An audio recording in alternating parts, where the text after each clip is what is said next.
El sol del mediodía castigaba las calles del centro de la Ciudad de México, mientras Lupita, una niña de apenas 12 años, caminaba lentamente sosteniendo una bolsa con panes viejos que había conseguido en la panadería del señor Jiménez. Su cabello castaño despeinado y la ropa desgastada delataban la vida difícil que llevaba, pero sus ojos verdes guardaban una chispa de esperanza que ni siquiera las peores adversidades lograban apagar. A unas cuadras de allí, en el penthouse de uno de los edificios comerciales más lujosos de Paseo de la Reforma, Ricardo Montero, uno de los empresarios más influyentes del país, dirigía otra de sus reuniones decisivas. A los 45 años, su imperio de tecnología sustentable era referencia mundial, pero pocos conocían las sombras que habitaban su historia familiar. Lupita evitaba volver a la casa donde vivía con Carmela, su madrastra, y las otras 3 niñas que ésta acogía a cambio de beneficios del gobierno. En realidad, aquel lugar nunca había sido un hogar.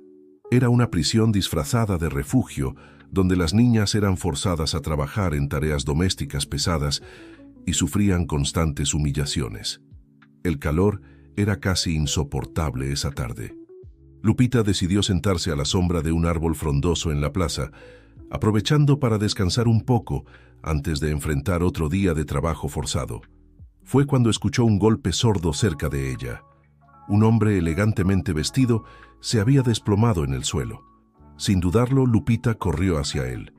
En las clases clandestinas a las que asistía en la biblioteca comunitaria, escondida de Carmela, por supuesto, había aprendido nociones básicas de primeros auxilios. El hombre estaba pálido y sudaba frío, señales que ella reconoció como posible caída de azúcar en la sangre. Con manos temblorosas pero decididas, Lupita abrió su bolsa y sacó uno de los panes. Amasó un pedazo hasta formar una pasta y con cuidado la colocó entre la mejilla y la encía del hombre como había aprendido. Mientras tanto, usó su celular viejo y roto para llamar a emergencias. Ricardo Montero, pues era él el hombre desmayado, comenzó a recuperar la conciencia lentamente. Sus ojos enfocaron el rostro preocupado de Lupita, que sostenía su mano con firmeza.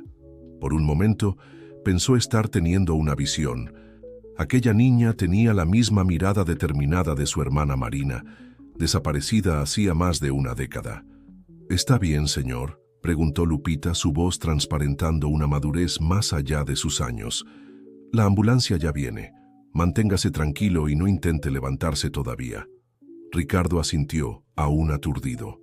Mientras esperaban la ambulancia, observaba a aquella niña extraordinaria que, incluso en condiciones claramente precarias, había actuado con tanta presteza y conocimiento.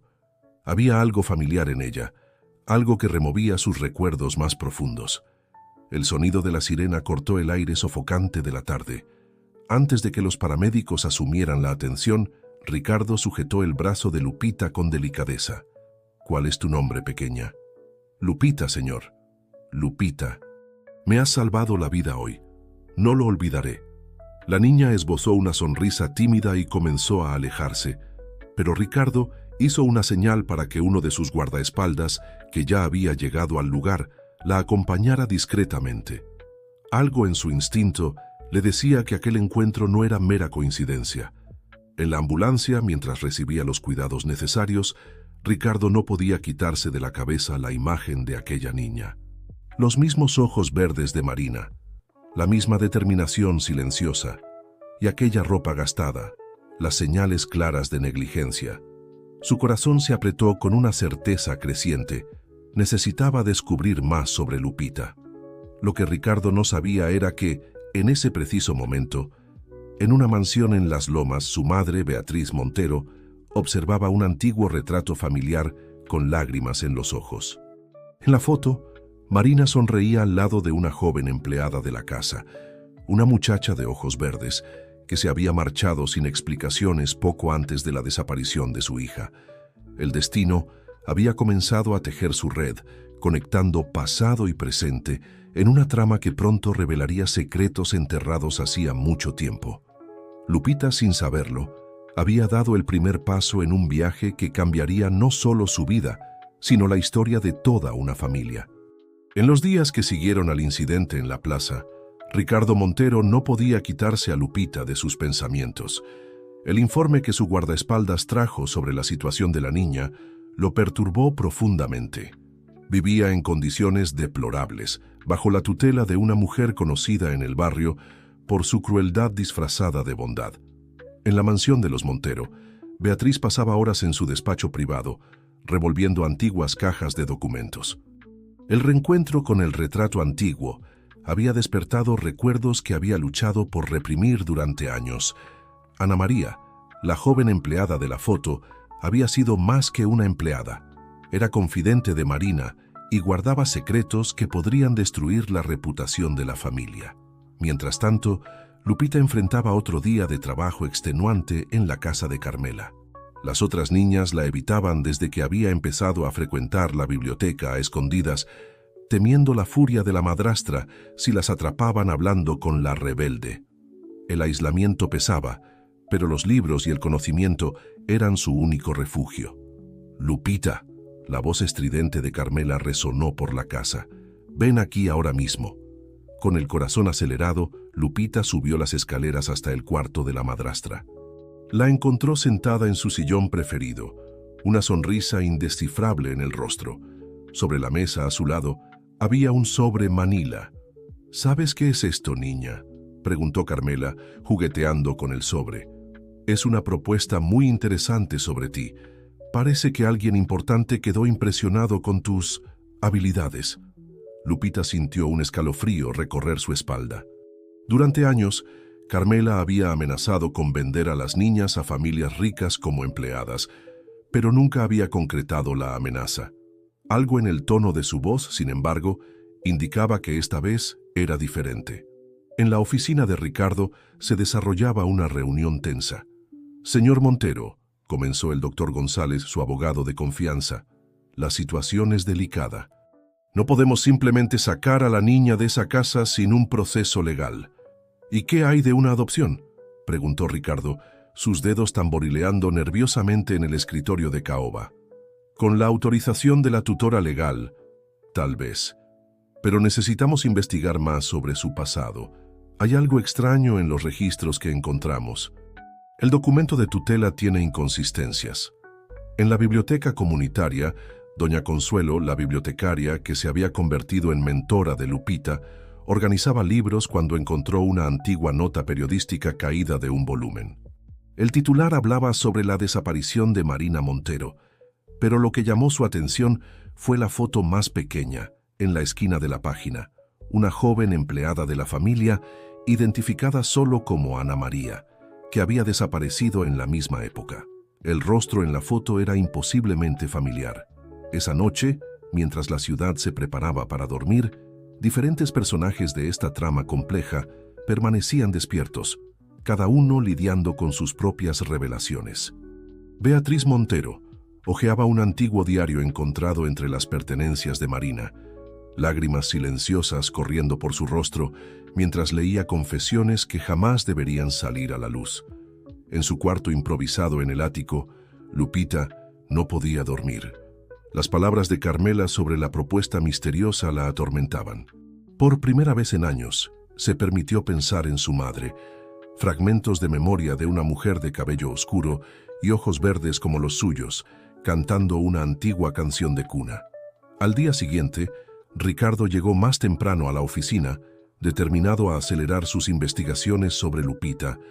Su asistente había concertado una reunión con Carmela para discutir la posibilidad de un acuerdo, una suma generosa a cambio de la tutela de la niña. Lo que él no sabía era que Carmela ya había iniciado su propio juego, haciendo contactos con personas interesadas en información sobre los Montero. En su despacho en la mansión, Beatriz sostenía el teléfono con manos temblorosas. Del otro lado de la línea, una voz silenciada hacía mucho tiempo traía noticias que temía escuchar.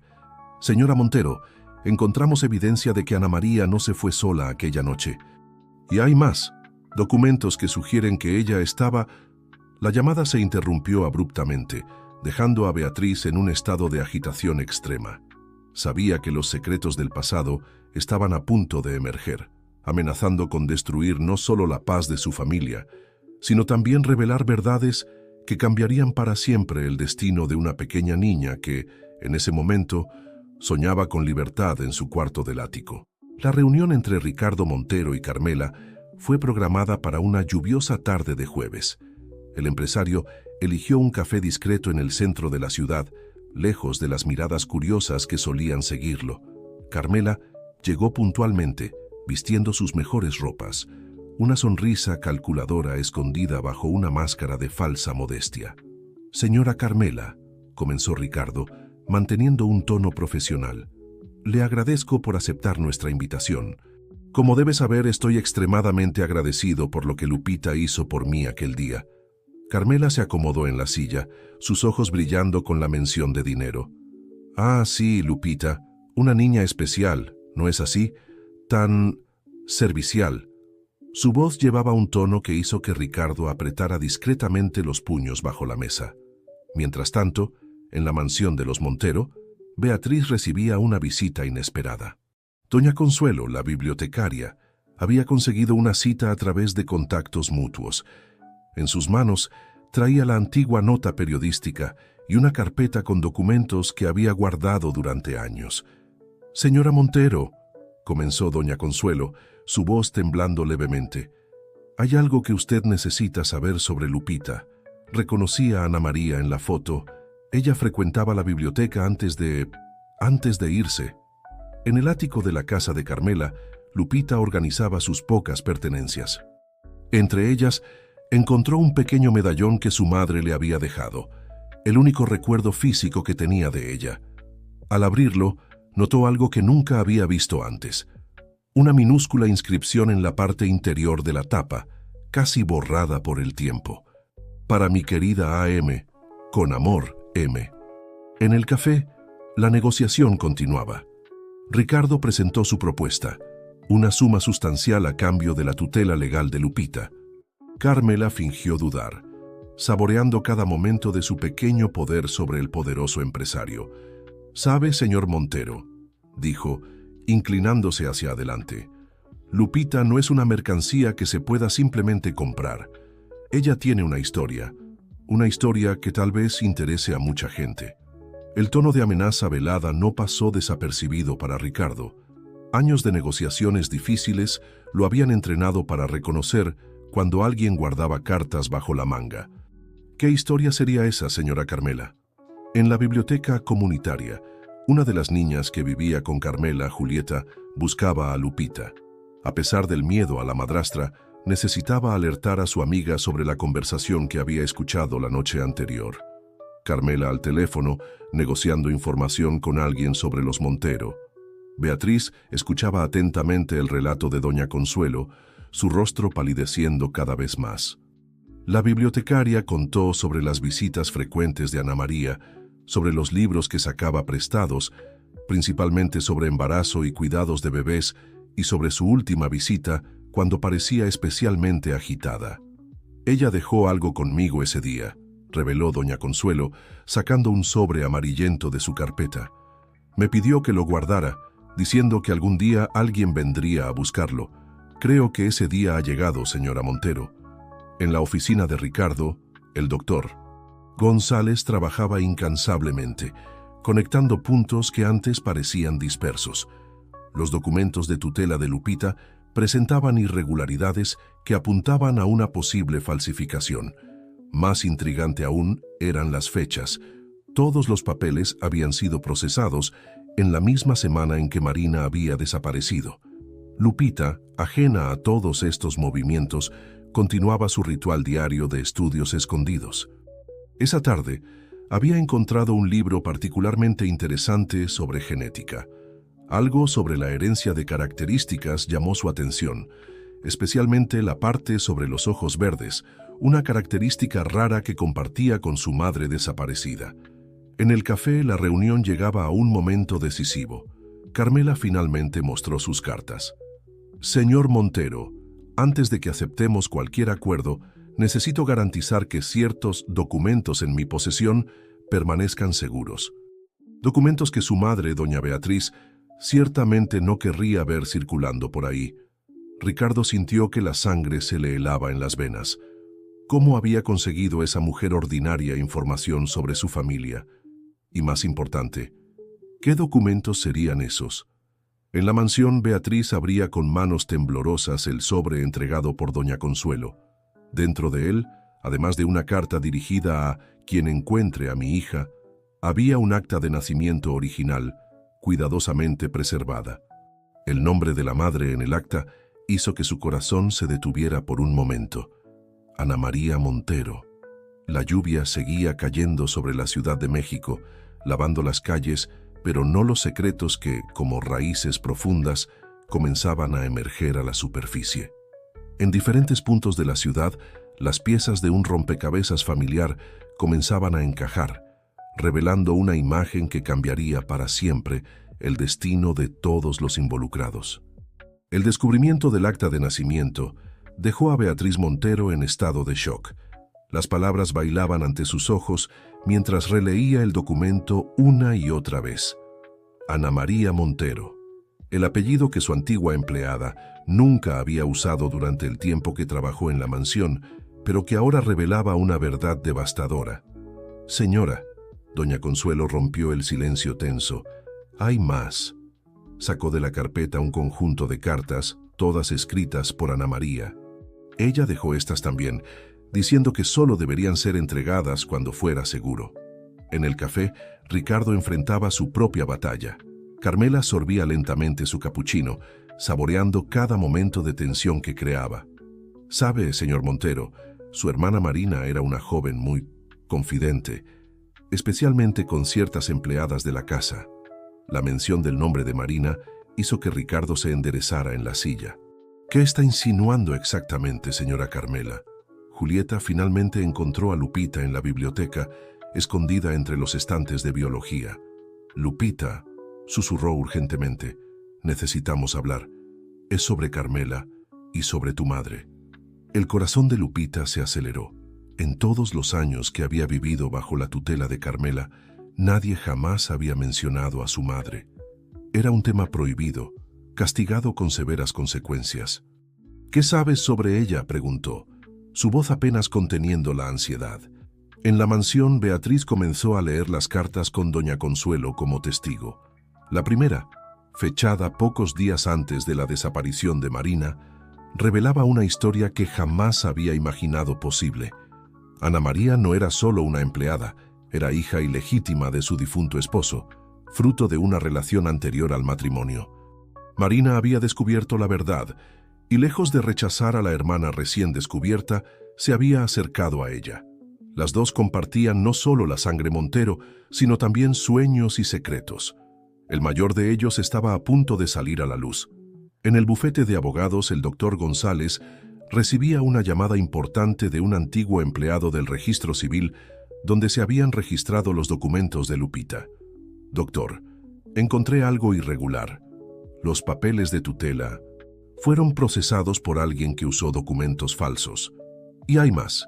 Existe un registro anterior cancelado apresuradamente en la misma época. Julieta continuó su relato apresurado a Lupita. Anoche, escuché a Carmela por teléfono. Mencionó a tu madre. Dijo que tenía pruebas de algo importante sobre los Montero. Está planeando usar eso para conseguir dinero, Lupita. Y mencionó una clínica. La palabra clínica provocó una reacción instantánea en Lupita. En sus sueños más confusos, siempre había fragmentos de memoria de un lugar blanco y aséptico, pasillos largos y el sonido de puertas pesadas cerrándose. En el café, Carmela finalmente expuso sus exigencias. 5 millones de pesos, señor Montero. Ese es el precio para que ciertos documentos sobre su hermana, Ana María, y una determinada clínica permanezcan a salvo.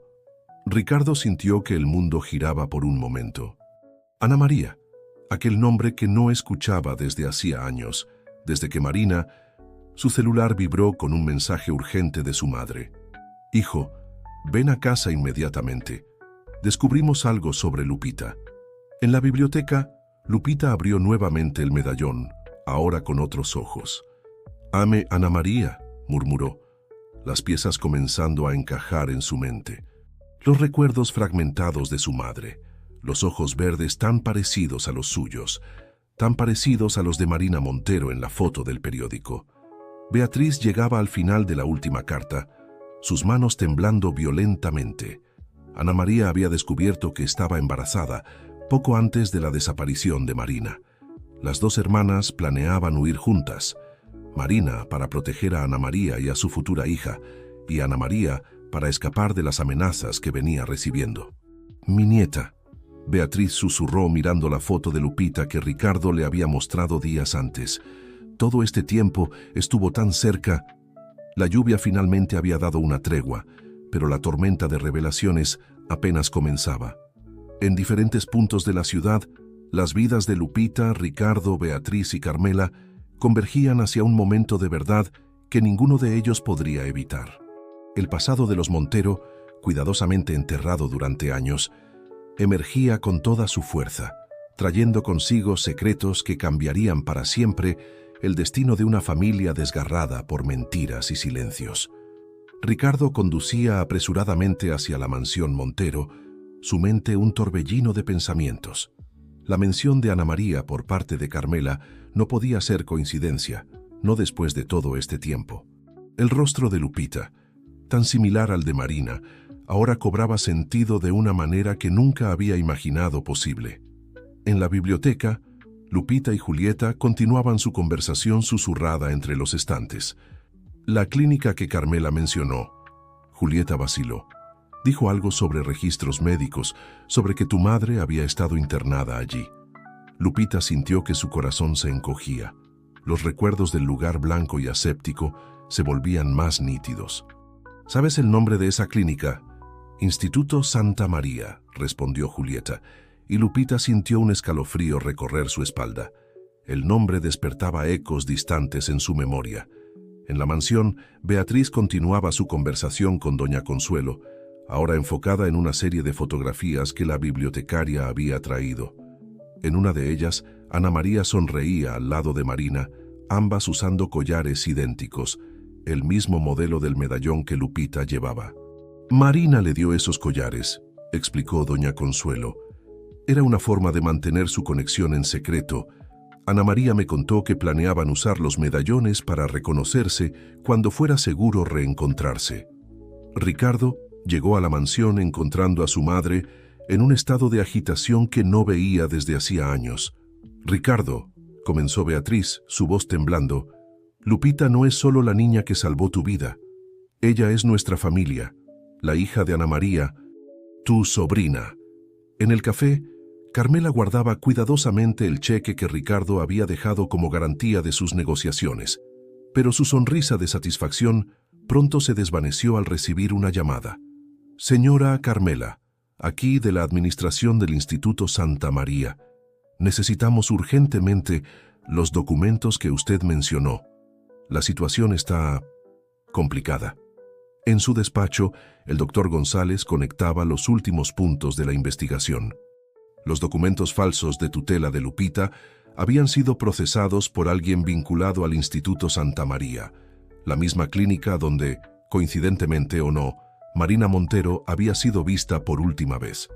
Lupita, aún en la biblioteca con Julieta, hojeaba frenéticamente viejos periódicos digitalizados.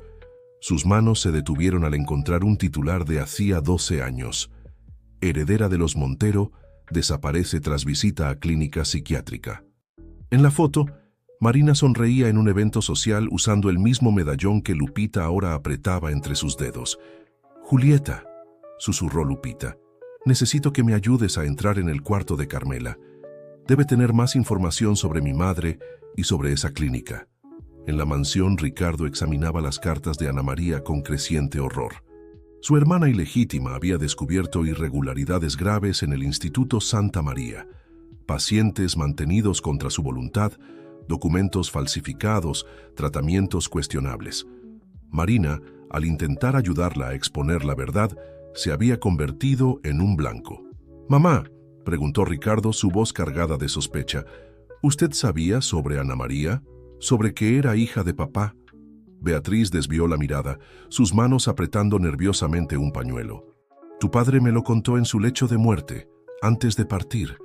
Me pidió que protegiera a Ana María, pero fallé. el miedo al escándalo, a las amenazas que recibimos. Dejé que el miedo me controlara. En el cuarto de Carmela, Lupita y Julieta rebuscaban silenciosamente en los cajones.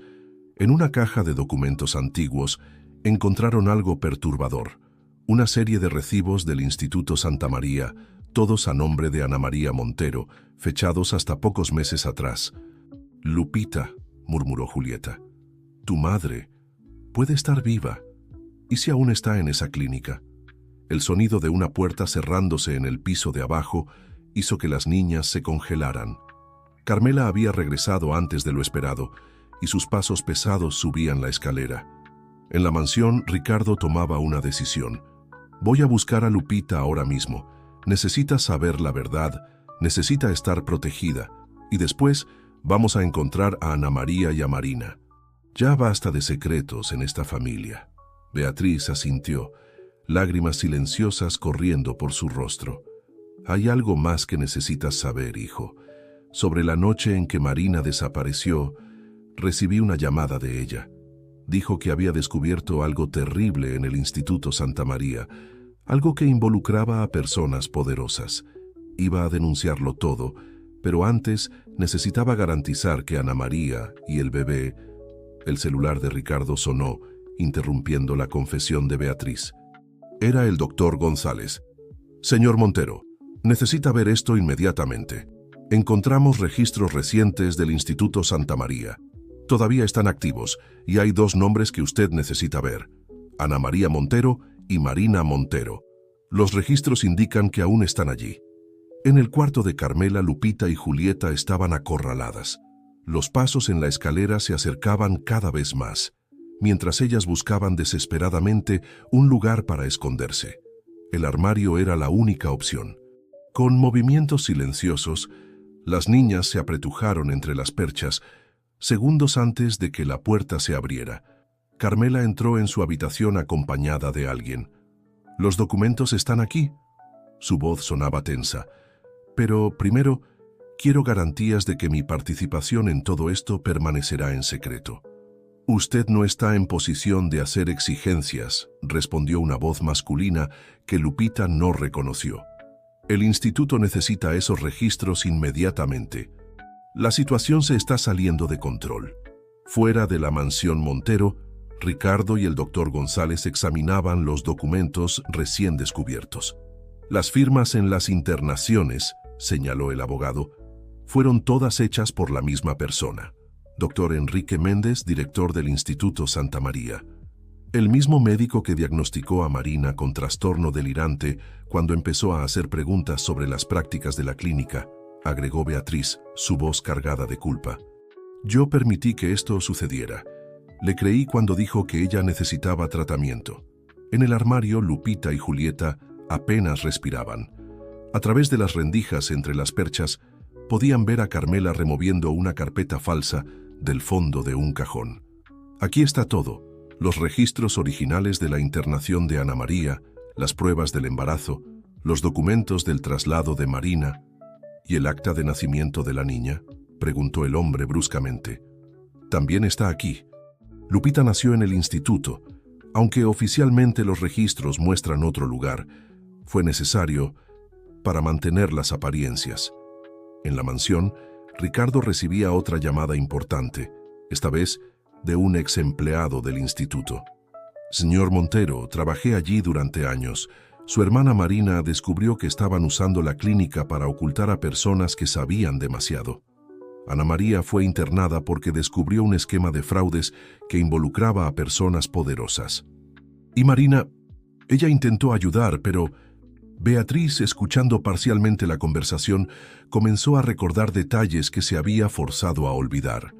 El comportamiento extraño de Marina en las semanas antes de su desaparición, los intentos de hablar sobre Ana María, los documentos que intentaba mostrar. «Hijo», interrumpió, «creo que sé dónde guardaría Marina las pruebas». Había un lugar secreto en su antigua habitación, detrás del espejo. Solía esconder sus diarios allí. En la habitación de Carmela, el hombre guardaba los documentos en su maletín. El doctor Méndez estará satisfecho. Ahora sobre la niña, «Lupita no es mi problema», respondió Carmela secamente. Vendan la tutela a los Monteros si quieren, solo no me involucren más en esto. En la antigua habitación de Marina, Ricardo y Beatriz removían cuidadosamente el pesado espejo de la pared. Detrás de él, en una cavidad pequeña pero profunda, encontraron una caja metálica. Dentro, además de los diarios, había una memoria USB y una carpeta con documentos. Pruebas. Instituto Santa María. Leyó Ricardo la etiqueta de la carpeta con manos temblorosas. Marina estaba reuniendo evidencia. Ella lo sabía todo. En una de las páginas del diario más reciente, una entrada llamó la atención de Beatriz. Hoy lo confirmé. Ana María está embarazada. El bebé es un motivo más para actuar rápido. No puedo permitir que mi sobrina nazca en ese lugar terrible. El doctor Méndez descubrió que sabemos la verdad. Nos está amenazando, pero no voy a retroceder. Ana María y yo tenemos un plan. En el armario, Lupita sentía su corazón latir con fuerza mientras procesaba todo lo que acababa de escuchar. Su madre no la había abandonado, había sido mantenida prisionera todos estos años. Y Marina Montero, la mujer de la foto del periódico, era su tía que había intentado salvarlas. El doctor González, analizando los documentos encontrados en la habitación de Marina, hizo un descubrimiento alarmante. Señor Montero, de acuerdo con estos registros, el Instituto Santa María no es solo una clínica psiquiátrica. Es parte de una red más grande, especializada en hacer desaparecer a personas. En el despacho de la mansión, Beatriz encontró una última carta de Marina, escondida dentro de un libro. La fecha era del día de su desaparición. Querida mamá, cuando leas esto, Ana María y yo ya nos habremos ido. Sé que será difícil de entender, pero no podíamos quedarnos quietas viendo las atrocidades que ocurren en el instituto. El doctor Méndez no es quien dice ser. El resto de la carta estaba rasgado, pero era suficiente para confirmar las sospechas de Ricardo. Su hermana y Ana María no habían simplemente desaparecido, habían sido silenciadas, y en algún lugar de ese instituto aún esperaban ser rescatadas. El plan de rescate comenzó a tomar forma en la biblioteca de la mansión Montero. Ricardo, el doctor, González y un pequeño equipo de especialistas en seguridad estudiaban los planos del Instituto Santa María, obtenidos a través de contactos en el ayuntamiento. El complejo hospitalario, ubicado en las afueras de la Ciudad de México, era una construcción antigua con varias salas aisladas. Las pacientes de casos especiales están en el ala oeste, explicó Jorge, un ex enfermero del instituto que había decidido ayudar. Es el área más restringida, con acceso controlado por tarjetas especiales y monitores las 24 horas.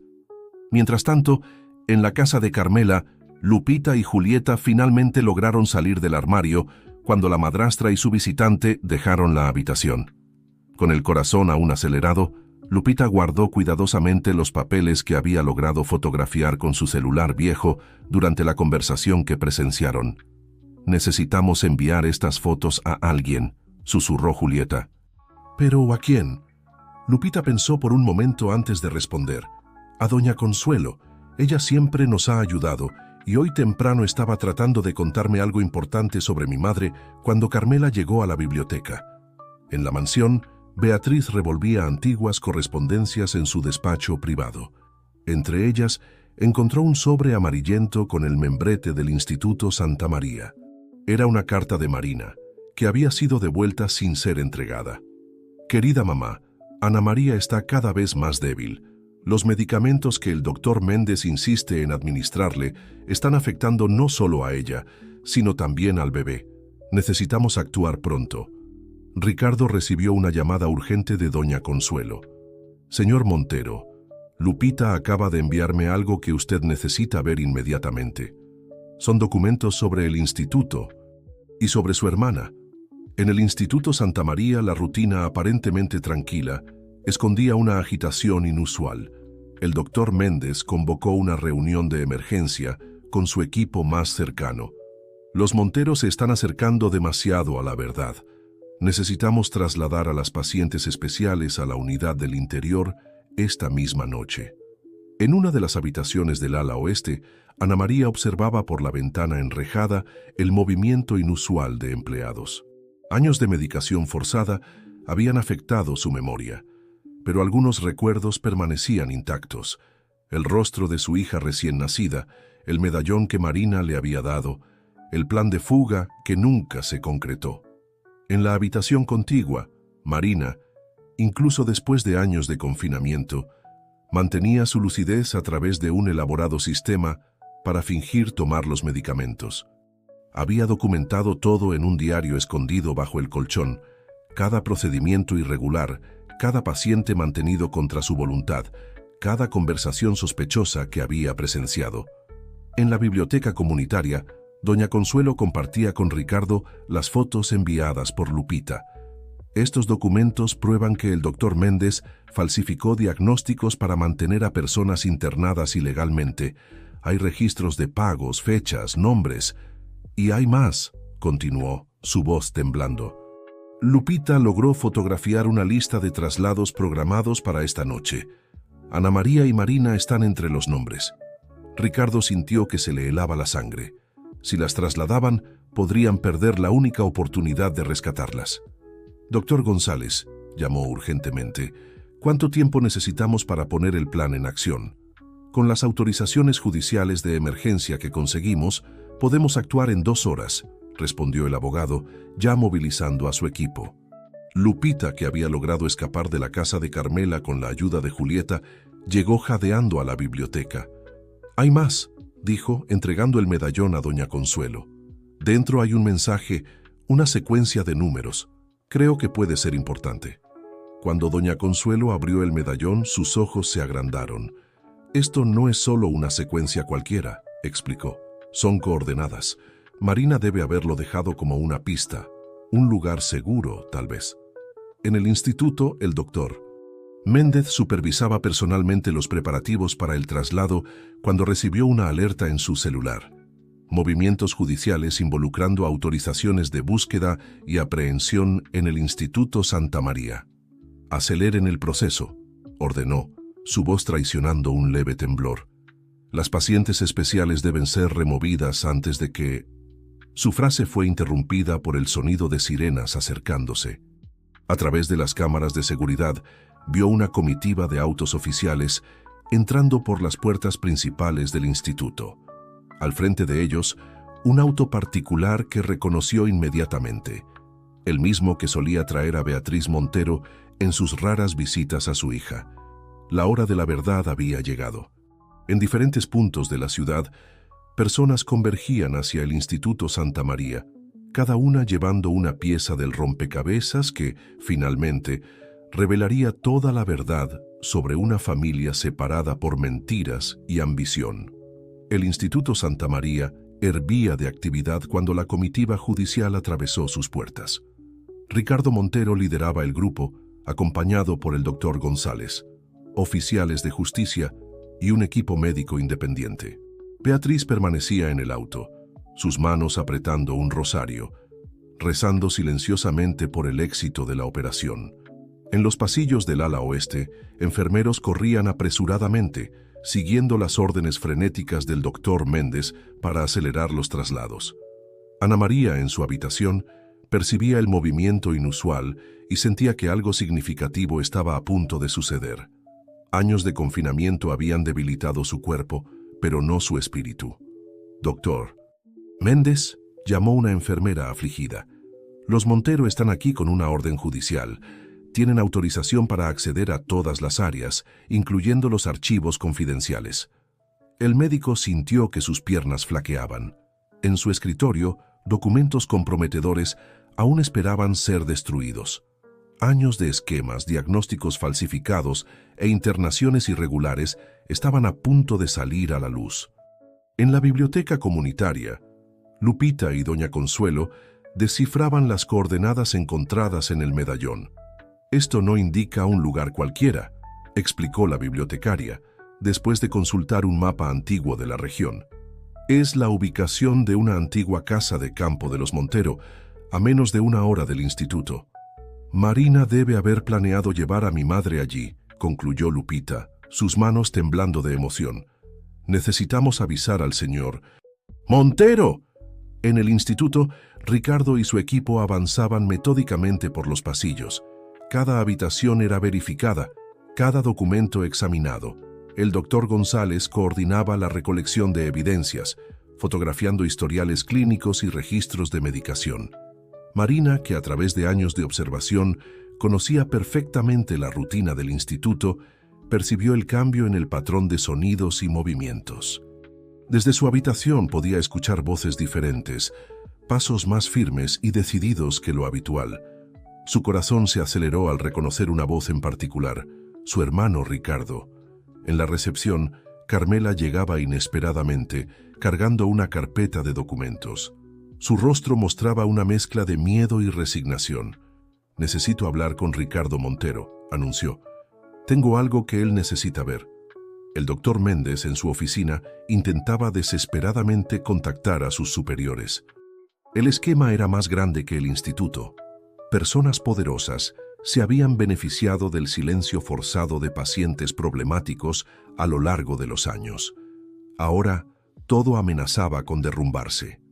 Las pacientes del ala oeste, ordenó por teléfono, su voz temblando, deben ser removidas inmediatamente. Usen la salida de emergencia si es necesario. Pero era demasiado tarde. Ricardo y su equipo ya habían alcanzado el ala restringida. Con las llaves maestras proporcionadas por Jorge, el ex enfermero, comenzaron a abrir sistemáticamente cada puerta. En la tercera habitación, Ricardo se detuvo, conteniendo la respiración. Allí, sentada junto a la ventana, estaba Ana María. Su cabello, ahora gris, enmarcaba un rostro que, a pesar de los años de confinamiento, aún guardaba rasgos de la joven que él había conocido. «Ana María», llamó suavemente, acercándose con cuidado. «¿Me recuerdas?». Ella se giró lentamente. Sus ojos verdes, los mismos de Lupita, fijándose en él con una claridad sorprendente.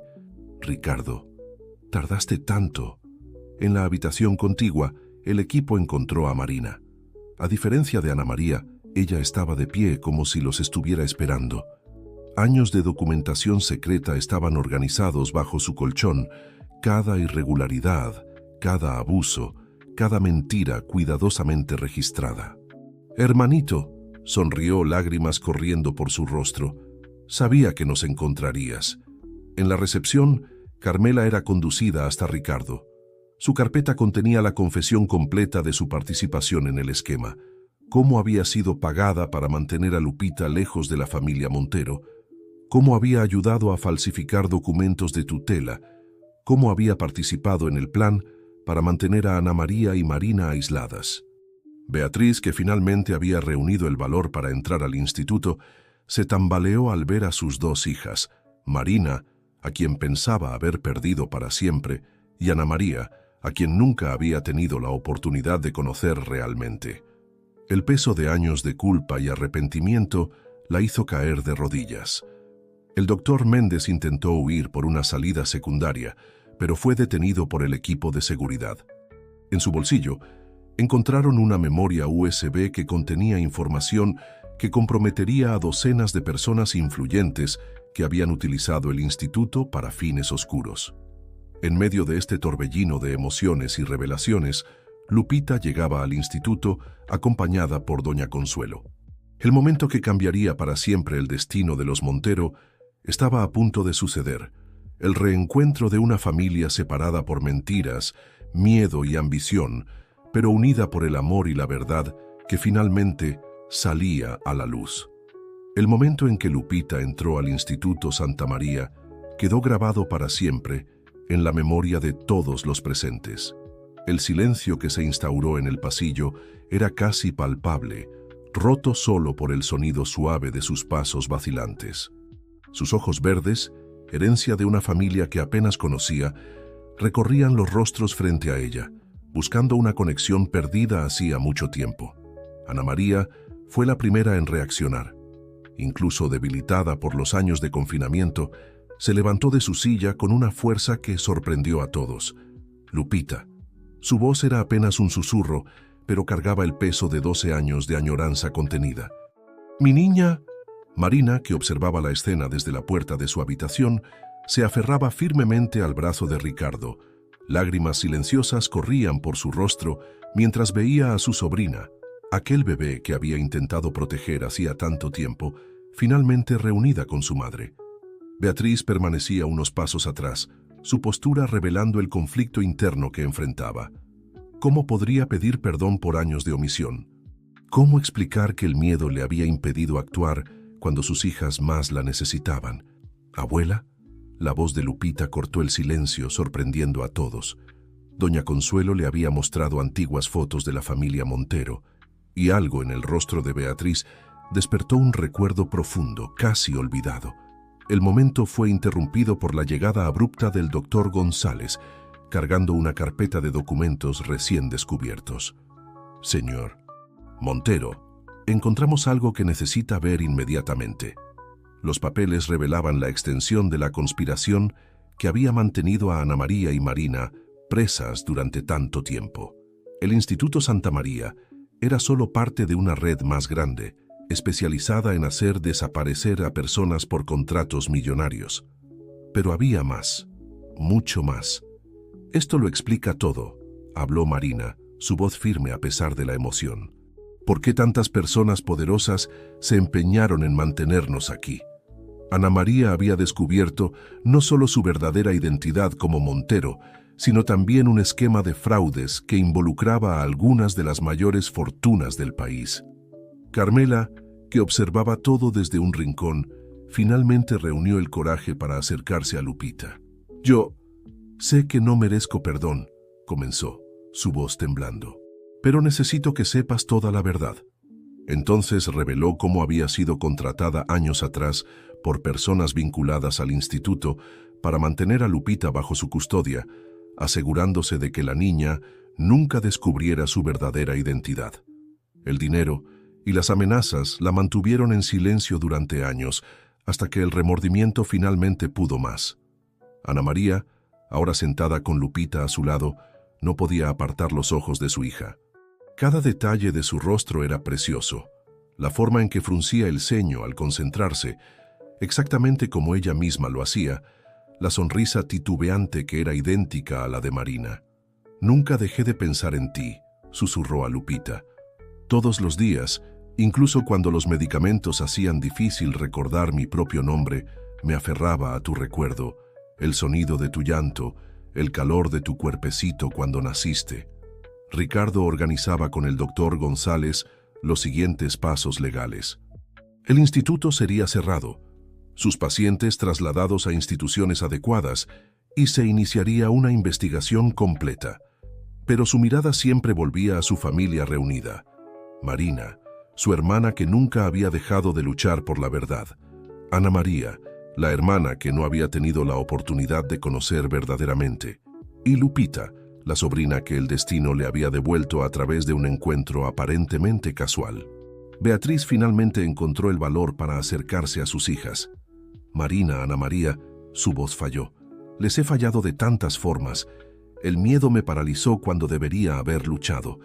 Permití que personas crueles manipularan a nuestra familia». «Mamá», Marina la interrumpió suavemente, «nosotras también tuvimos miedo, pero ahora es momento de sanar estas heridas. Lupita nos ha unido de nuevo, y esta es nuestra oportunidad de empezar de nuevo».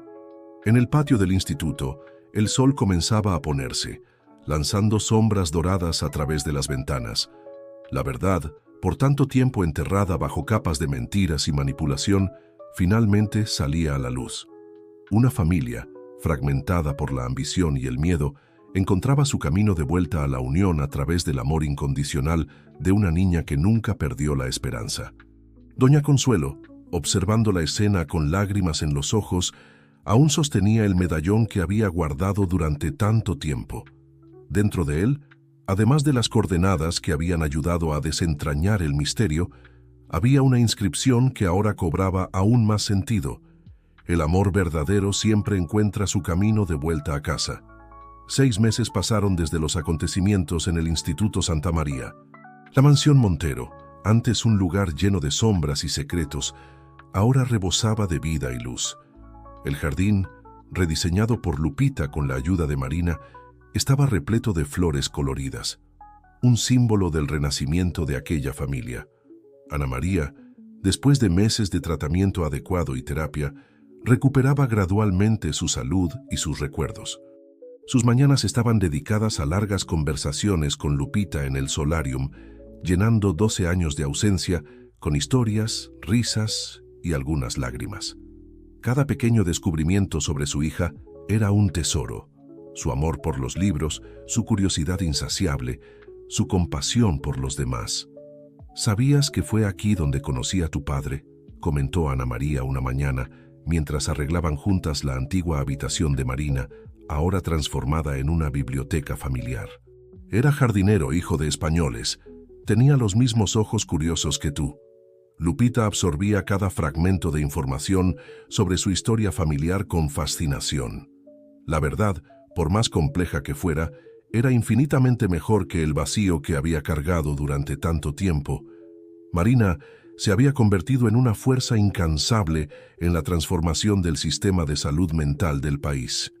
Sus experiencias en el Instituto Santa María, meticulosamente documentadas, servían ahora como base para una reforma completa en las políticas de internación y tratamiento psiquiátrico. Su voz, antes silenciada, resonaba en auditorios y congresos, defendiendo a aquellos que no podían defenderse.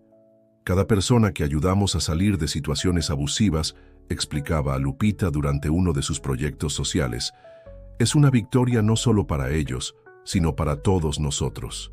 La verdad tiene ese poder transformador. Beatriz encontró su redención en el trabajo voluntario.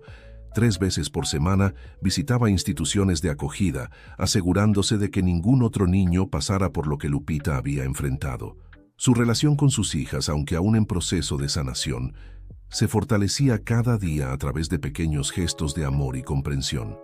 Ricardo expandió su imperio empresarial en una nueva dirección, creando una fundación dedicada a proteger a niños en situación de vulnerabilidad.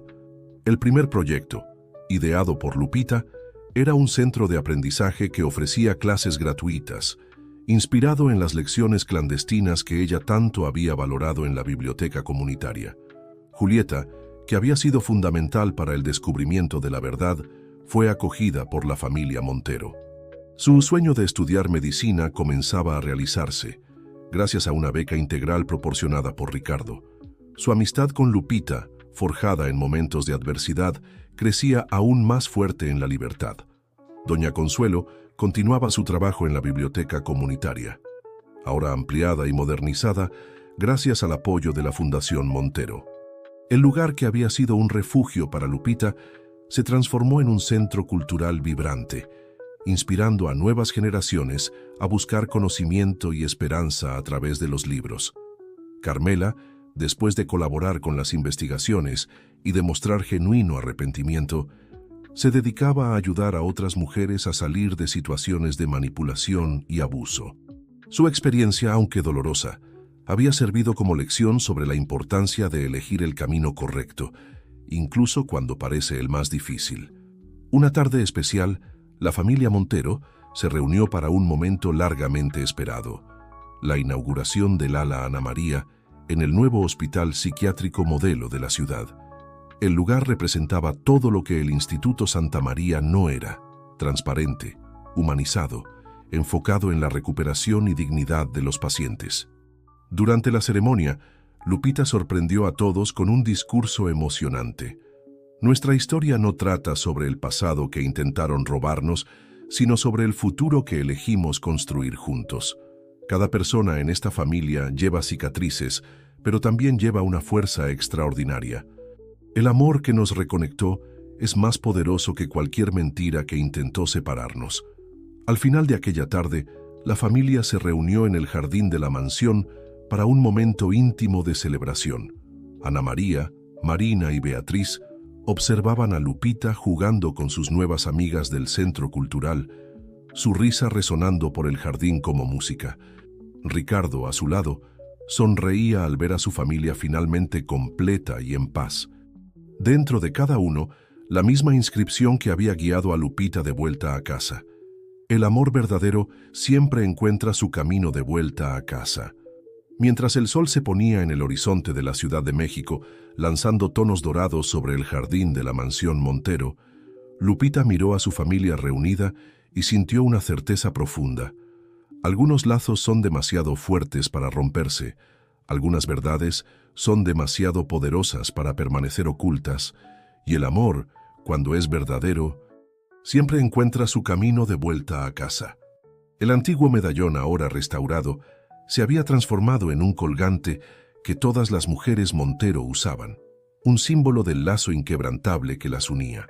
En la biblioteca de la mansión, un nuevo diario estaba siendo escrito, ya no para documentar secretos y dolores, sino para registrar el viaje de sanación y reconstrucción de una familia que había aprendido que la verdadera fuerza no está en ocultar el pasado, sino en enfrentarlo juntos, con amor, coraje y esperanza en el corazón.